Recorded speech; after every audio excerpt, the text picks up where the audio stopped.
Hola a todos, ¿cómo están? Gracias por sumarse a la Bugía nuevamente. Empezamos el año bastante movido, ¿verdad? Por aranceles impuestos por Trump en el último mes. Le puso aranceles, bueno, a Canadá, Colombia, México, Estados Unidos, China, Europa, ¿verdad?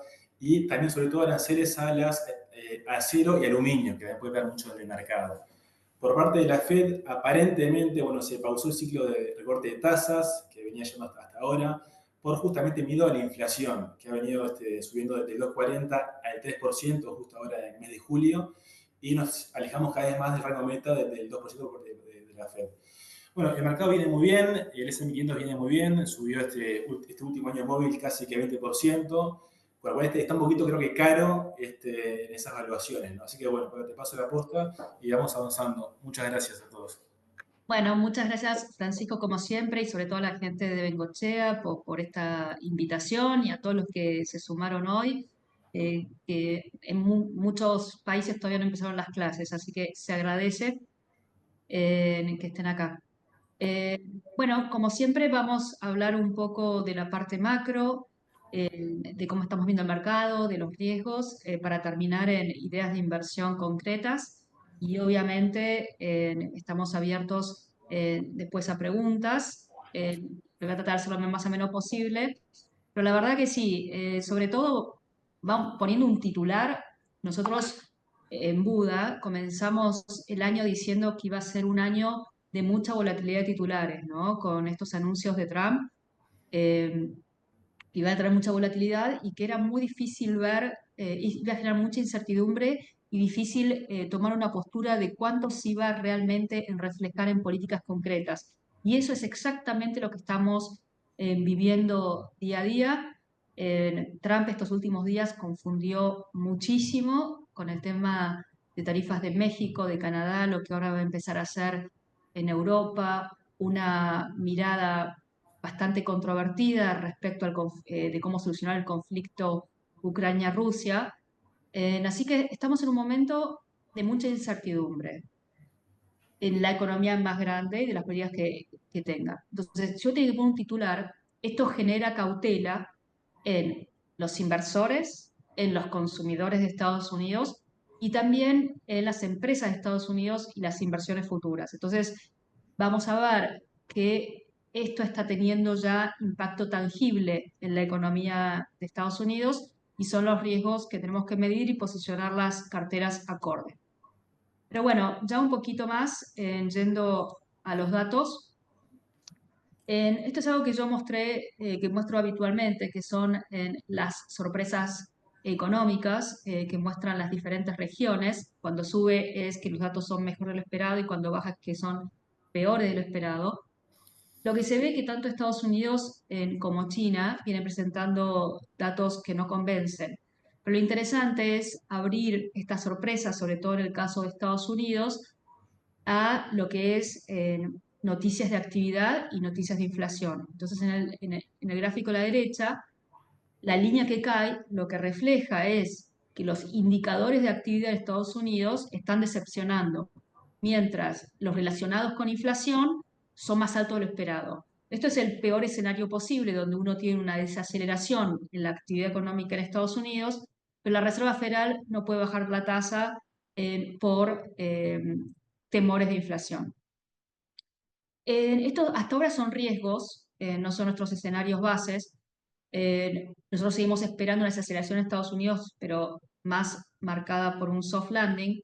Y por el lado de la inflación, no pensamos que se va a quedar en estos niveles de cercanos al 3%, pero no estamos esperando un rebote inflacionario importante, pero tampoco es probabilidades desdeñables sobre este riesgo. Y ahora después vamos a ver un poquito más por qué uno tiene que considerar estos riesgos de forma seria, digamos. Eh, no sé si ustedes se acuerdan, hace mucho que no escuchamos este término, pero mi temor más grande es que en algún momento los medios empiecen a hablar de vuelta de estagflación, ¿no? Que ese escenario es el peor posible, donde uno tiene una desaceleración económica al mismo tiempo que hay un repunte en la inflación. Ha pasado en el pasado y es un escenario muy negativo.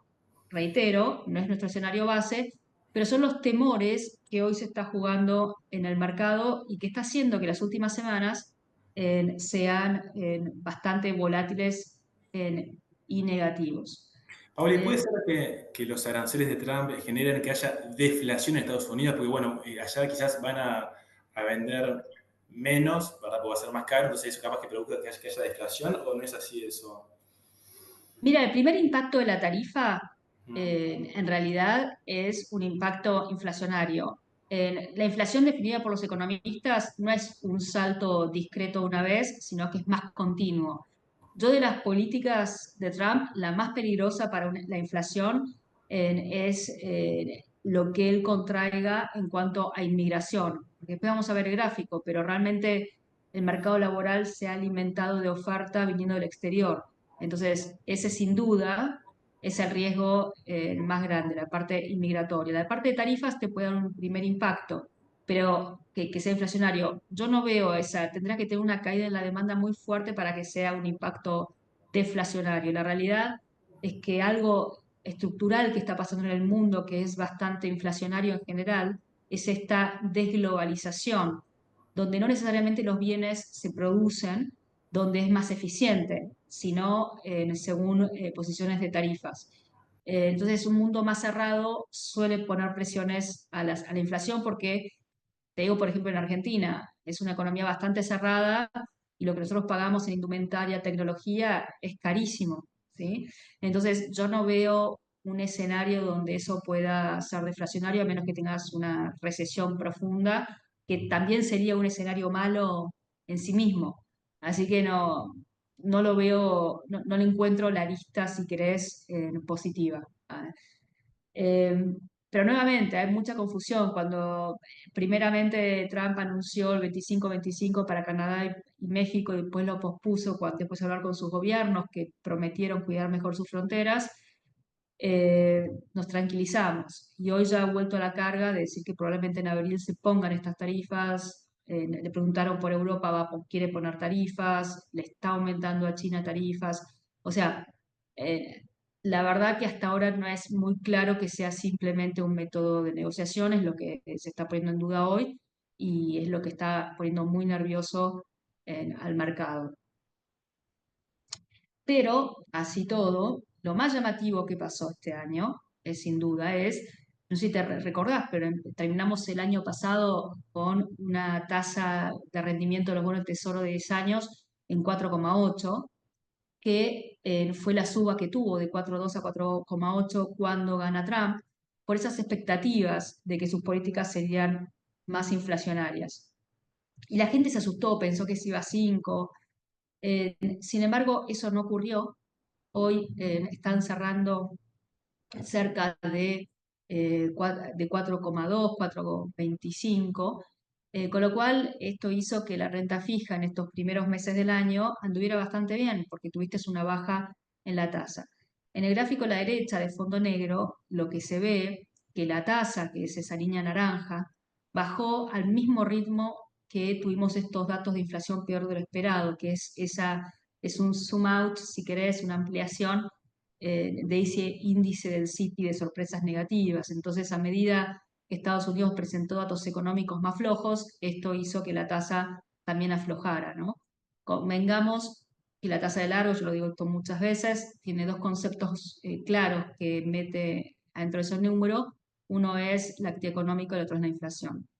Y cuando uno va a la forma de la curva, que es el primer gráfico, la tasa, la línea amarilla es la curva del tesoro a principio de este año y la verde la que tenemos hoy en día.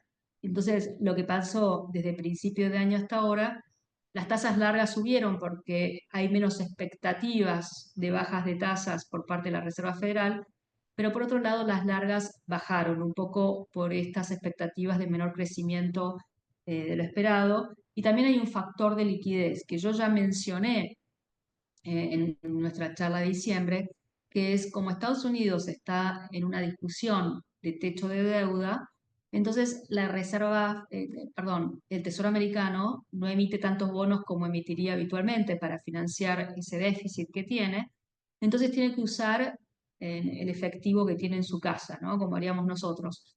Y en ese sentido, ellos tienen unas reservas en la Reserva Federal que se llama TGA, que es ese gráfico, es esa línea roja invertida. Lo que está mostrando es que se están utilizando esos fondos que están en la Reserva Federal y esto ha hecho que genere mayor liquidez en el mercado porque no absorbe vía bonos.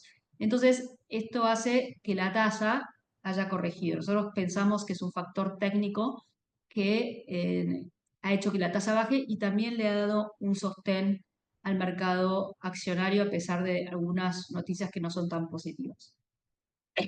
Perdón. Entonces, hablábamos del tema de tarifas, el impacto de las medidas posibles de Trump. Los economistas miden dos impactos de tarifas. Uno, por esta falta de, si querés, competitividad, de que Estados Unidos termine produciendo cosas en las cuales no es el más eficiente, y que esto también lastime cadena de suministros. México exporta, el 80% de sus exportaciones van a Estados Unidos y son mayormente autopartes. Las automotrices estadounidenses dependen mucho de los suministros de México y no son cadenas de suministros fáciles de reemplazar, sin duda no en el corto plazo, con lo cual puede tener un impacto en la actividad bastante importante. En el primer gráfico, lo que muestra es que la caída del Producto Bruto por este impacto puede ser en el corto plazo de 1 punto y más en el largo de 2 puntos, o sea, no es desdeñable. Y estas tarifas, según los economistas, también tendrán un impacto en la inflación de 0,7, un punto porcentual. Lo que yo te decía que es mucho más grave para mí es el gráfico la derecha arriba, que la barra azul es el crecimiento natural de la economía, perdón, de la demografía de la población de Estados Unidos por nacimientos y fallecimientos, mientras que la roja es por inmigración. Entonces lo que se ve que en los últimos 3 años hubo salidos del coronavirus, donde hubo menor participación laboral en Estados Unidos, esto fue reemplazado por mano de obra del exterior. Esta oferta adicional al mercado laboral fue lo que salvó que Estados Unidos no tuviese presiones en un mercado laboral que estaba bastante justo, ¿no? Entonces, no tuvimos presiones salariales. Imagínate si empieza a haber deportaciones masivas y qué pasaría con el mercado laboral, si hay un riesgo de que falte mano de obra y haya subas de salarios y cómo esto se puede estabilizar en la economía. Para expectativas inflacionarias, para mí esto me parece más grave. No sé si notaste, pero bueno, hubo algunos artículos que mencionaban, por ejemplo, que los huevos en Estados Unidos habían subido de precio de forma abismal. Una parte es por la menor oferta aviar, por la enfermedad de fiebre aviar, pero también hay un efecto de menos empleados, porque Trump está generando tanta incertidumbre que está teniendo un impacto en la economía real. Uno de ese impacto es que los empleados indocumentados no se quieren presentar a trabajar por miedos a deportaciones, por más que éstas no sean efectivas. Por otro lado, vos tenés que el consumidor, cuando ves las encuestas, tiene expectativas inflacionarias muy altas. Los últimos índices de confianza del consumidor dieron muy mal, y sobre todo dan muy mal por el lado de los precios. Entonces eso hace que el consumidor sea más cauto. Inclusive, hubo mucho adelantamiento de compras el año pasado por temores a tarifas, ¿sí? Aquellos productos que pudieran sufrir tarifas, el consumidor norteamericano lo compró en diciembre o en noviembre. Por otro lado, tenés empresas con gerentes de compras que están en una situación de espera también para ver un poco las políticas económicas para hacer inversiones importantes. Estos son comentarios de muchos economistas de Estados Unidos. Entonces, vos fijate que este estilo de Trump de negociación fuerte, ¿no? De negociar, de ser muy agresivo para negociar y conseguir sus objetivos, está teniendo un impacto negativo en la economía de Estados Unidos. Y esto puede ser temporal hasta que tengamos más certezas en las políticas económicas, pero el daño puede ser muy grande. Entonces, estos datos económicos que yo digo que vienen peor de lo esperado en Estados Unidos están muy influenciados por estos factores, ¿no? Eh, Así que la verdad que la situación, hay un temor real, hay un impacto real en la economía y este mismo estilo de Trump es, si querés, un daño infligido que en algún momento va a tener que corregir o va a tener consecuencias en su popularidad, en las elecciones del midterm en Estados Unidos. Y esto es algo que nosotros seguimos mucho, yo lo he mostrado muchas veces, que son las expectativas inflacionarias. Yo ya no te digo las encuestas, ¿no? Porque las encuestas están muy polarizadas según si son republicanos o demócratas los que están contestando. Pero vamos a las expectativas inflacionarias del mercado. En el primer gráfico, a un año, medidas por bonos que ajustan por inflación y después por swap de tasas. Y a un año, las expectativas de inflación estuvieron subiendo, que es el primer gráfico, a niveles de 3-4%. La buena y la de 2 años también, que es el segundo gráfico de Bloomberg, que como ve la línea blanca, a 2 años también está arriba de 3. Entonces, creo que todos tenemos esta expectativa que la inflación no va a caer rápidamente a ese 2% que espera la Fed, sino que nos vamos a mantener en estos niveles de 3, que la tasa de la Reserva Federal en 4,25, 4,50, terminamos en una tasa real de 1,5, que es bastante restrictivo, ¿ok? Pero esto tampoco permite, mientras que tengamos las expectativas inflacionarias, no permite que la Fed baje agresivamente la tasa. Entonces, ahora se espera una o dos bajas de tasas, mientras que el año pasado esperábamos más bajas de tasas, pero hay un riesgo que la tasa de la Reserva Federal se quede en niveles de 4 por más tiempo. La buena nueva es que las expectativas de más largo plazo están bastante ancladas, pero va a ser interesante a mediados de marzo ver lo que dice la Reserva Federal con respecto a estos números, sobre todo Powell en la conferencia de prensa.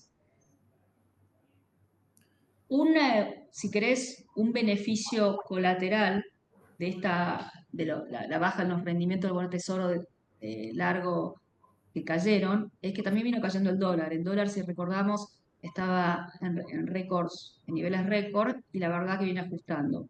Esto le ha dado mucho aire a mercados afuera de Estados Unidos, que vamos a ver que lo que venimos viendo desde principio de año es que Estados Unidos y sobre todo las tecnológicas han perdido ese liderazgo que vimos los últimos años y se están movilizando otros mercados del exterior.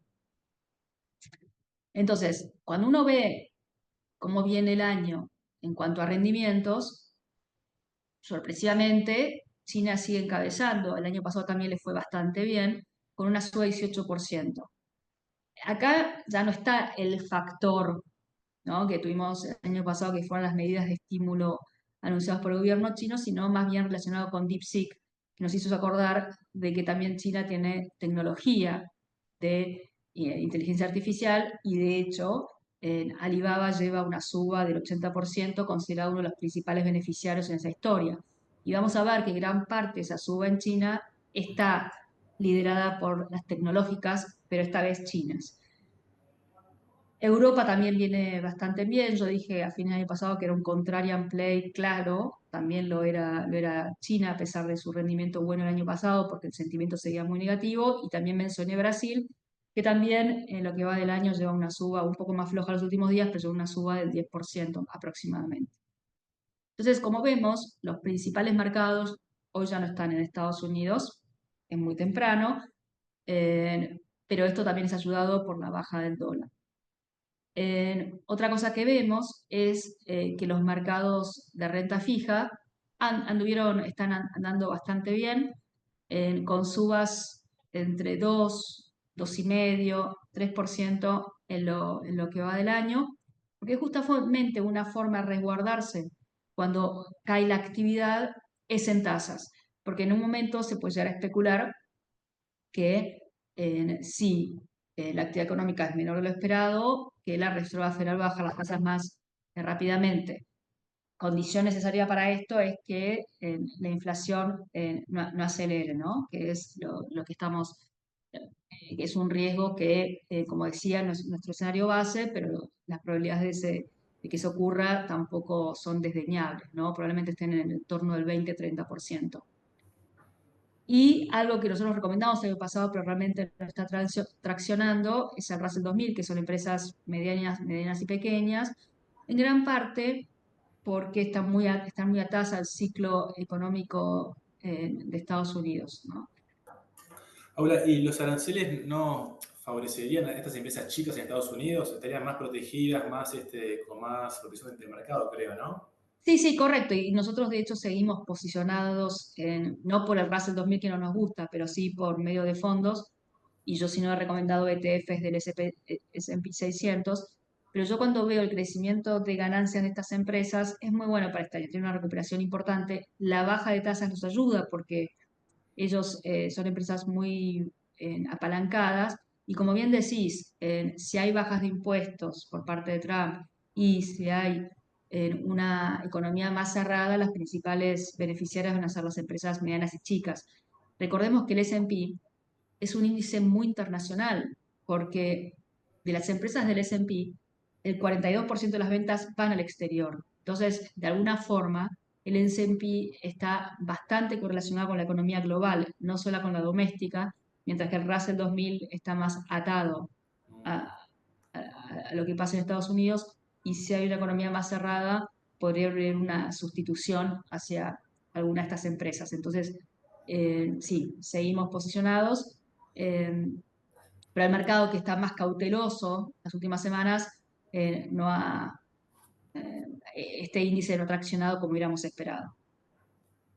Lo único que quiero mencionar en renta fija, que yo ya lo he dicho en muchas oportunidades, es que los spreads estaban en mínimos históricos. Lo que se ve en las últimas semanas en este gráfico es que los spreads, tanto de emergentes como de high yield o de alto rendimiento, estuvieron subiendo desde niveles muy bajos y siguen siendo bastante bajos. Pero recordemos que realmente los spreads, sobre todo de high yield, no estaban considerando ningún tipo de posibilidades de default. Lo que está mostrando, empezando a mostrar estos spreads es que empieza a haber ciertos temores. Recalcar que nosotros tenemos posicionamiento en varios fondos de renta fija de emergentes que pensamos que tienen mejores fundamentals que lo que han tenido en el pasado y que está un poco más resguardado por esos fundamentals que lo que está en el high yield. Entonces estamos cautos todavía con el high yield y nos gusta más en deuda emergentes. Igual, como dije antes, la renta fija viene subiendo este año porque más allá de la ampliación de spread, esto fue compensado con las caídas de tasas que ya mencionamos. Ahora, eh, Ahora, lo- consulte de ahí, en estos activos bonos emergentes, ¿cuál es el mejor plazo para ir a estos bonos? ¿Ir a un año, ir a 3 años, 5 años? ¿Cuál es el plazo ideal para ir en esos bonos en este momento? sí, muy buena pregunta y aparte que me lo recuerdes. Mira, no sé si recordás el año pasado, antes que ganara Trump, nuestra expectativa era de más bajas de tasa por parte de la Reserva Federal y en ese momento estábamos recomendando plazos más largos, ir alargando estos plazos que se llama duration, la renta fija, ¿no? A niveles arriba de 4 probablemente o 5. La verdad es que con estos temores de inflación, que son temores reales por políticas económicas negativas, nosotros empezamos a ser más cautos con respecto a los plazos y estamos más posicionados entre 2,5 y 3,5, te diría, según el nivel de riesgo. Así todo, no recomendamos ni bonos del tesoro cortos, ni money market, sí para una necesidad de liquidez puntual, pero no como un posicionamiento estratégico. Entonces, pensamos que, porque, digamos, el beneficio de la renta fija sigue siendo asimétrica, en el sentido de que los rendimientos son tan altos, vos tenés rendimientos del 5,5 en investment grade, o tenés en emergentes, o ahí de arriba de 6. Entonces, nuestras carteras modelos están armadas con durations entre 3 y 3,5, y es posible alcanzar un rendimiento del 6,5. En este tipo de posturas, por más que con una tasa que empezás tan alta y ese carry que tenés, por más que la tasa suba un punto, vos seguís ganando algo de plata, no perdés. Y si bajan un poco las tasas, los rendimientos son muy altos. Entonces, la verdad es que esa matemática en la renta fija sigue dando muy bien. Claro, o sea, hoy en día, a lo sumo, básicamente que empatás. Hoy en día, porque comprás bonos muy baratos, creo, como. Claro, digamos, en el peor de los casos empatás, pero tenés mucha posibilidad de tener rendimientos positivos, ¿no? Y ni hablar que la renta fija nos ha demostrado este año ese balanceo que hacen las carteras, ¿no? Que si hay temores en la renta variable por un tema de actividad, te protege o te da un colchón ese rendimiento de la renta fija. Lo que viene siendo el año, la renta fija te está dando ese colchón y el año pasado también nuestras carteras de renta fija han rendido por encima de lo que rendiría un money market o un bono del tesoro, con lo cual también cumplieron esa función de dar un colchón de rendimientos. Así que la verdad es que seguimos constructivos en la renta fija, lo que sí, cuidadosos con los plazos, manteniéndonos en un plazo donde no haya mucho daño si hay un impacto inflacionario. Eh, y aparte que nosotros, como bien sabes, tenemos ciertas coberturas naturales a impacto inflacionario, como puede ser el oro o inclusive empresas de petróleo. Pero bueno, ahora yendo, sí, perdóname, Ah, no, ahora, no, cocino más. ahora yendo un poco a lo que es renta variable, este ha sido la gran novedad, ¿no? Que no es de solamente este año, te diría que es de los últimos 6 meses, donde el sector tecnológico no es el que viene liderando, sino desde el principio de año, Salud, que el año pasado, después de que ganó Trump, tuvo un momento muy débil por a quien nombró como secretario de Salud, pero también los materiales básicos, porque también la gente no se dio cuenta, pero cosas como el cobre o el subió de precio por estos temores de tarifas. Y después el sector financiero, que realmente viene liderando desde el año pasado, y consumo defensivo. Muchos de estos sectores que te estoy mencionando son defensivos, lo cual nos hace pensar que el mercado está un poco más cauto. Como ven, las tecnológicas vienen bastante atrás eh, viene bastante atrás en rendimiento. Y es interesante porque el gráfico de la derecha de barras lo que te muestra es que cuando en una encuesta que le hacen a Portfolio Managers en febrero, le dicen cuáles pensás que son los posicionamientos más grandes en el mercado. Entonces siguen mencionando las magníficas 7, mencionan al dólar y a las criptos. Interesantemente, esos son los 3 activos que tuvieron una corrección este año. De las Magnificent Seven, la única que está arriba es Meta. El resto está abajo y Tesla es la que más abajo está, más de un 20% abajo. Entonces, es interesante que hoy en día, donde tal vez el mercado está más posicionado, está teniendo eh, más daño. Y en esto también es interesante porque nos indicaría que todavía falta una rotación hacia otros sectores. Entonces, nuestra visión es que podemos estar ante un índice accionario de Estados Unidos que puede estar lateralizando o subiendo mínimamente hasta 6.300, 6.500. Vamos a ver que los fundamentos no son malos, pero que hay un cambio de sectorial, ¿no? Hacia sectores más defensivos o sectores que venían más rezagados otros años. Por eso no estamos considerando en un posicionamiento agresivo en las tecnológicas. Y por otro lado, el posicionamiento en las tecnológicas chinas sigue siendo moderado, por eso que seguimos en un ETF como FXI, ¿no? De large caps. Eh, bueno, ya mencioné muchas de estas cosas, pero digamos, hay un punto en que es difícil ser negativos con Estados Unidos, porque lo que se muestra es que las ganancias de las compañías de Estados Unidos son muy resilientes. Me refiero a la economía como un todo, ¿no? Eh, y esta rotación de sectores también puede pasar porque la barra azul es el crecimiento esperado de las empresas tecnológicas, ¿no? Que siguen siendo crecimientos bastante buenos. Sin embargo, las otras 493 acciones hay como un catch-up de lo que es el crecimiento de ganancias. Entonces, esto puede favorecer en eso. Y hoy se vio con el resultado de Nvidia que no alcanzó. Fue un buen resultado, y simplemente el margen fue en vez de 75 un 72 y sus expectativas no eran tan espectaculares. Entonces, y más el daño que infringió el anuncio de DeepSeek, esto hizo que hoy Nvidia no alcanzara, ¿no? Yo creo que mencionaba el año pasado que, así como lo vi en Apple en su momento y en otras acciones, estas acciones donde se hay una, una como que siempre se espera que den mejor y haya expectativas siempre de crecimientos muy agresivos, algún día puede pasar que haya una decepción y eso tenga un impacto en el mercado. Tal vez fue hoy ese día de Nvidia, lo cual no quita que siga teniendo eh, expectativas espectaculares o de crecimientos altos, pero nuevamente ya estaba mucho en precios, ¿no? Entonces pasa lo que pasó hoy. Sí, Nvidia bajó esta última semana 13%, ¿no? Un disparate. Sí, Sí, sí.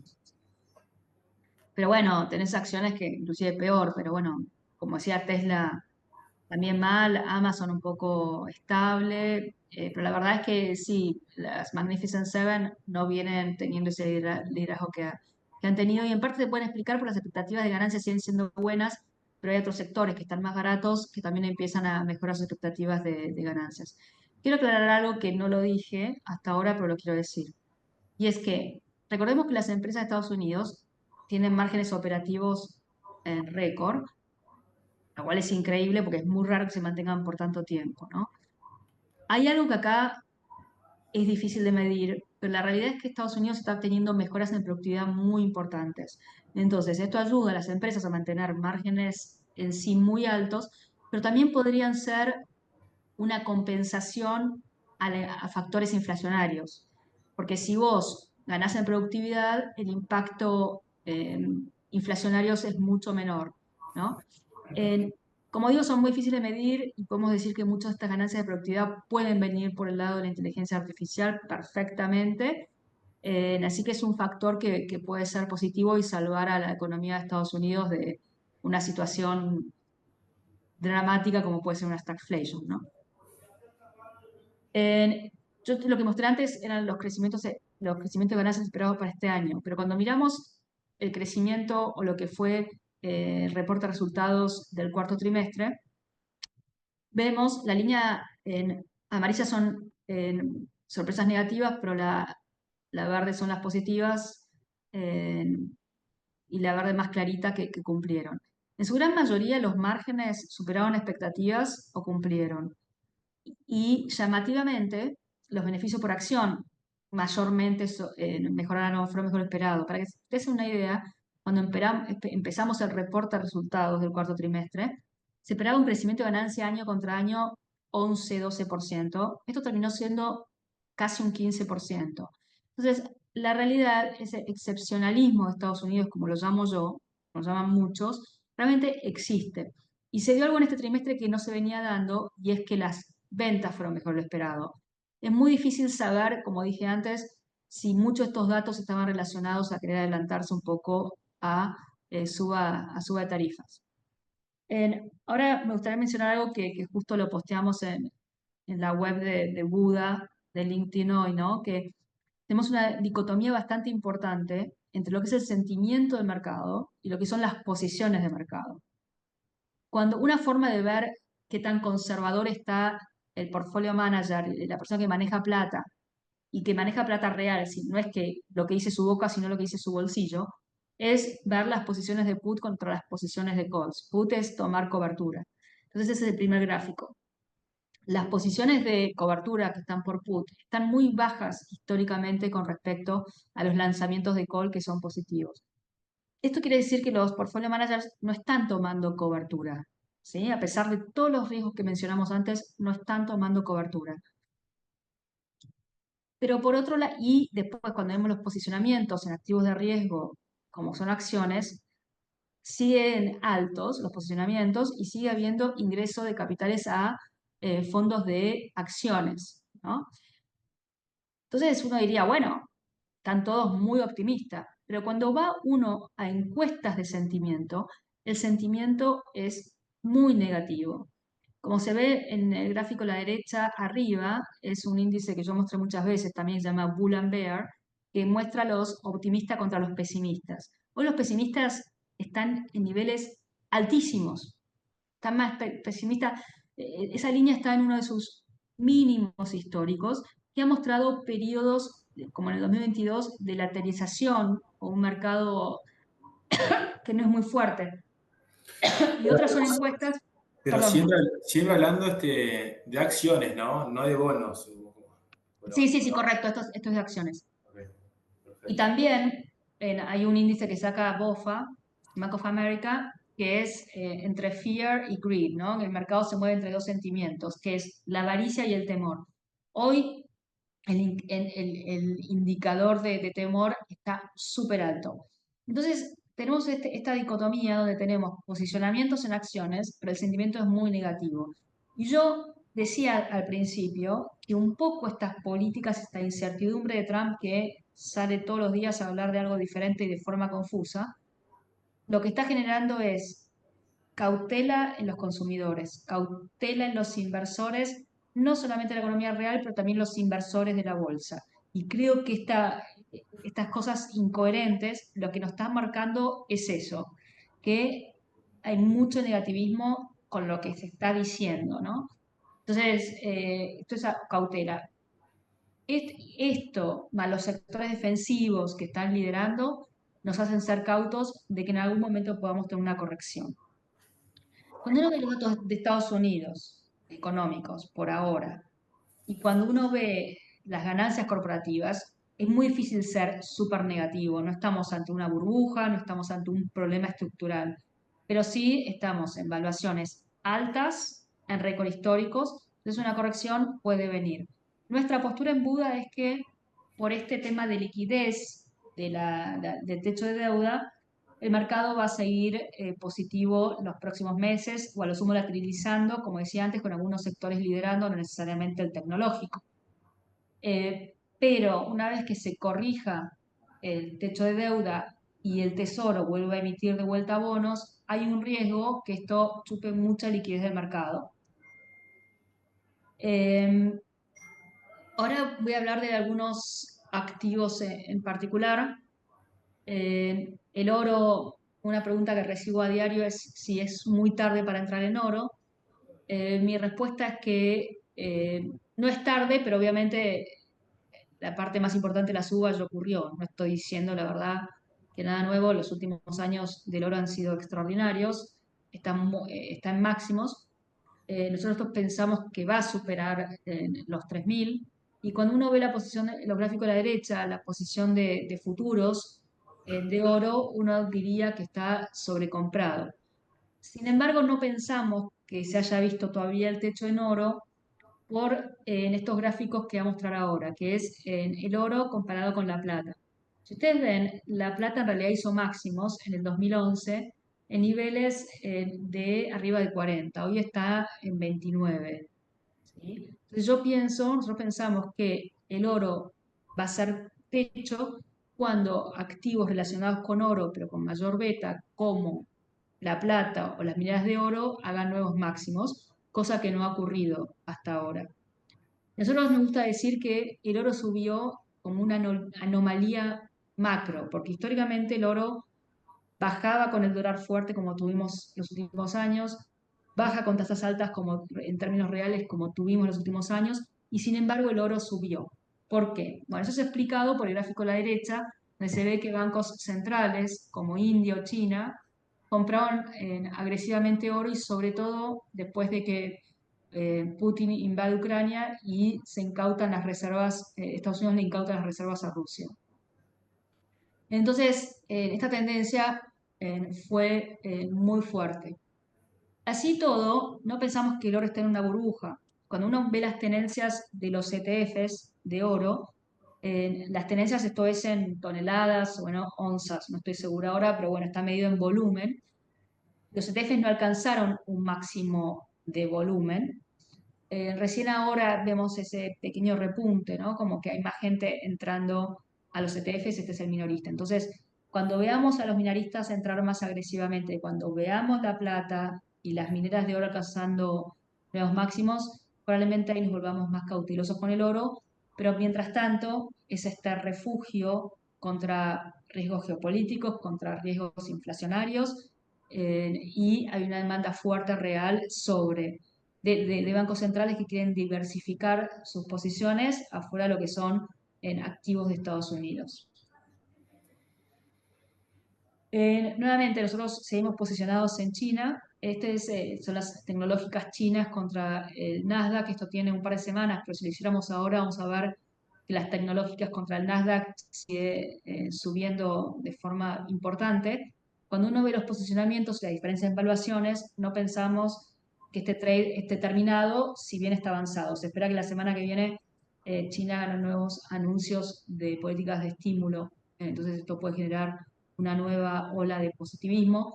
Cambió mucho el mood, el sentimiento hacia lo que son las empresas tecnológicas chinas, o sea, el sector privado de China en general, cuando Xi Jinping, el presidente, se juntó con el sector privado y sobre todo las tecnológicas, inclusive Jack Ma, que es el CEO de Alibaba, que en un momento pensaron que había desaparecido, les dijo, emprendan, inviertan, yo los voy a apoyar, que es una postura diferente a la salida del COVID, cuando se echó en contra de empresas privadas de educación, con las empresas tecnológicas. Entonces, China está cambiando un poco su postura ante eso, probablemente en respuesta a que va a tener un Estados Unidos más beligerante hacia ellos, ¿no?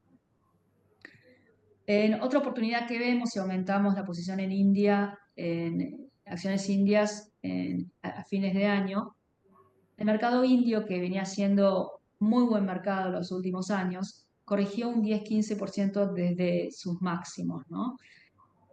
Pensamos que hubo cierta rotación desde India hacia China. India era el mercado preferido en mercados emergentes y las valuaciones no estaban particularmente baratas, con precio-utilidad de 18 veces. Pero estos niveles, luego de la corrección, realmente se ve interesante. Sigue siendo un mercado donde las ganancias crecen doble dígito, 15-16%. Sobre todo es una economía de las que más crece en el mundo, creciendo un 6%, generando clase media, un presidente, un primer ministro como es Modi, que es pro cambios estructurales y es una democracia, ¿no? A diferencia de China, no perfecta obviamente, pero democracia al fin. Y quiero marcarles otro riesgo, ¿no? Ya les dije un poco los riesgos económicos. Hay riesgos también de otro shock de mercado, que es el siguiente. Los bonos del Tesoro de Japón vienen subiendo, se están acercando a un punto porcentual después que estuvieron negativos años anteriores, pero los datos económicos de Japón vienen mostrando fortaleza en la actividad, pero también una inflación que sube. Entonces está la expectativa de que Japón va a seguir aumentando, el Banco de Japón va a seguir aumentando su tasa, normalizando su política monetaria. Esto hace que el yen se aprecie. Estaba en 160 el año pasado, ahora está abajo de 150. ¿Por qué esto es importante? No sé si ustedes pueden ver el gráfico ahí, pero cuando el yen en agosto alcanzó niveles de 140, tuvimos ese día en el que la bolsa japonesa cayó un 12%, la bolsa de Estados Unidos cayó un 10%, corrigió un 10% en esos días, porque había lo que se dice un desarme de carry trade, que es los japoneses endeudándose en Japón a tasas súper bajas, invirtiendo en países donde pueden tener mejores rendimientos. Muy común era los bonos brasileños o mexicanos en monedas locales, aunque eso se debe haber desarmado por las depreciaciones que tuvimos estas monedas el año pasado, pero también en acciones tecnológicas de Estados Unidos, por ejemplo. Entonces, no se desarmaron todos los carry trades en ese momento. El riesgo está cuando el yen se acerque de vuelta a 140 o abajo, que haya más desarme. Esto es una forma de que chupe liquidez al mercado global. Los japoneses son una gran fuente de liquidez internacional. Que esto se contraiga esa liquidez y sea un problema para el mercado. Entonces, nos gusta, el otro día decíamos en Buda que podemos tener la tormenta perfecta, donde Estados Unidos llega a un acuerdo en techo de deuda, Estados Unidos empieza a emitir bonos al mismo tiempo y tal vez que tengamos una apreciación del yen y un desarme de carry trades, con lo cual podemos tener una corrección importante.